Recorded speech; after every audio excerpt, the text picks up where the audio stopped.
Good morning and welcome to your Farm and Home Show. My name is Joanna Coles, and this morning we're visiting with Adam Huber. He's the Allen County Extension Agent for Agriculture and Natural Resources. Good morning, Adam. Good morning, Joanna. How are you? Well, Adam, I'm doing well, and today we're going to talk about probably the flower that we think about the most in the fall, and that's a chrysanthemum. Yeah, we are here starting to get a little bit of cooler weather, and everybody's kind of getting in the mood to get outside and go to some agritourism venues and pick pumpkins and look for mums and all the fun, exciting fall activities that we get to enjoy this time of year. And like you said, the flower of the fall is the chrysanthemum.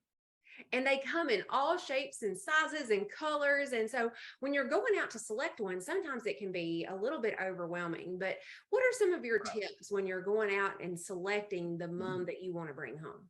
There's a lot of different things that you can look for. A lot of it has to do with your taste personally, like what colors you really like, what kind of fits in with the landscaping around your house, and those sorts of things. So that is one thing to take into consideration of, what is going to look good in your landscape? What is it going to be, yellow, orange? Because there are multiple colors of mums. So really, that part of it, it kind of depends on, what you really like and what you kind of look for. Now, when you actually go to the farm or wherever it is that you're purchasing your mum from, size is a big thing.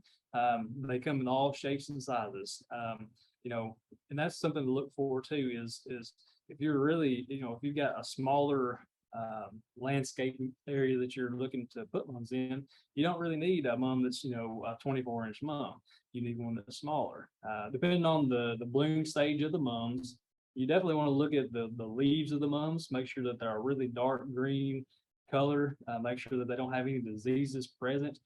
Because mums are pretty sensitive to diseases, and with this current year that we're in now, we've had a lot of rain and heat and stress for all crops, and so that plays a big factor in production of mums as well. So make sure that you inspect it really well.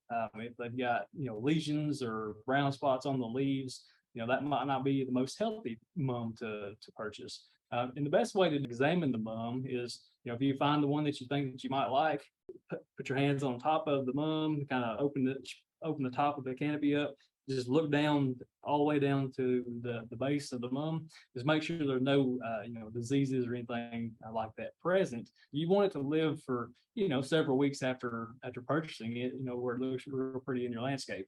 Absolutely. Now, I know that a lot of people have fall weddings and different things. And so if people are looking for a particular color, they probably need to contact that local farmer early, or maybe put down a deposit. I know you and I both raised mums before, and have people coming by looking for white mums for a wedding, and you've already sold them, because a lot of times those colors can run out fast. Yeah, that's right. And especially for the mum grower, we have to order our mums during January, during the wintertime.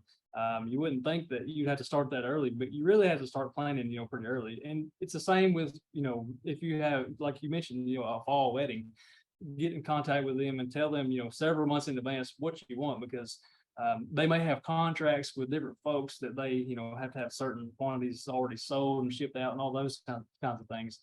So it's always a good idea to contact those folks just to let them know, hey, you're going to need 15 mums for this, wedding in the end of October. Can you help me out? So absolutely. Now, Adam, once we get them home, they're pretty easy, right? Just continually make sure that you're watering on them a consistent basis. The biggest thing that I see with folks is once they get them home, they kind of forget about them. They're outside, they're on the porch, whatever. But you really have to make sure that you're watering them pretty much daily. If not daily, at least every couple of days, depending on the weather and where they're sitting at. And you don't want to water the entire all the leaves on the plant, because if you're watering the entire plant, you might cause more problems than you're doing good. So what you'd want to do is stick your water hose down through the top of the mum and water just the base. You basically just want to water it until you see water coming out of the bottom of the pot.